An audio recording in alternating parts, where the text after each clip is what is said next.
In today's video, I'm going to teach you how to remove a someone from ClickUp. Welcome, and thanks for joining. By the end of this walkthrough, you'll know exactly how to adjust a space's privacy and remove a person's access, while keeping everyone else's permissions intact. I'll guide you through the interface and flag a few practical tips so you feel confident making the change. First, log into your ClickUp account.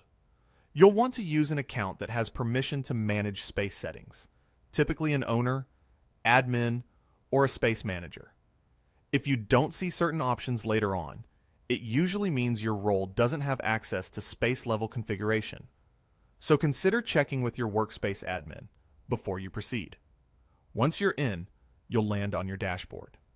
From your dashboard, locate the space where the person currently has access. In ClickUp, a space is a top-level container for folders, lists, tasks, docs, and views.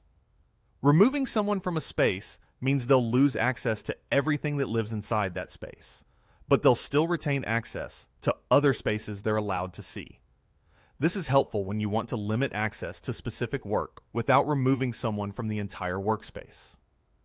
Hover over the space name in your sidebar to reveal additional controls.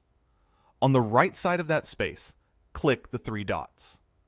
Those three dots are your space settings menu and the gateway to all the options you'll need.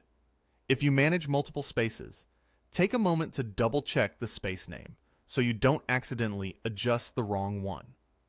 When the space menu opens, scroll down and choose the More option. This expands additional settings beyond the quick actions you see at the top. From there, click All Space Settings. This opens the full settings panel for the space, where you can manage permissions, features, and defaults in one place.